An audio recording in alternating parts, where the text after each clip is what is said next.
টাকা খরচ করে মানুষকে কত কিছুই না করতে দেখেছেন, কিন্তু কোটি টাকা খরচ করে মানুষ থেকে কুকুর হলেন এক যুবক। শুনতে অদ্ভুত মনে হলেও নিজের শৈশবের শখ পূরণ করতে বিশেষ পোশাকে কুকুর সেজে বিশ্বজুড়ে শোরগোল ফেলে দিয়েছেন জাপানি যুবক টোকো।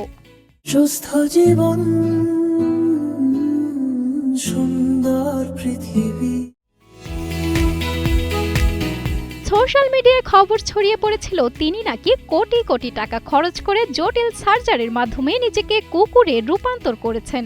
কিন্তু আসল ঘটনা হলো তিনি কোনো রকম কাটাকাটি করেননি।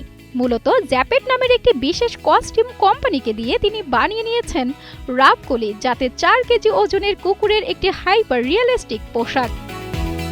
দীর্ঘ 40 দিনের খাটুনি আর 220 কোটি টাকা খেসারত দিয়ে এই কস্টিউমটি গায়ে জড়ালে দূর থেকে বোঝার উপায় নেই যে ভিতরে একজন মানুষ আছে। বর্তমানে টোকো এই পোশাক পরে 4 পায়ে হামাগুড়ি দিয়ে ঘুরে বেড়ান এবং গলায় বেঁধে নেন বেল্ট। এমনকি পার্কে গিয়ে আসল কুকুরদের সাথেও ভাব জমাতে চেষ্টা করেন তিনি। সঞ্জনা সাথী, কালের কণ্ঠ।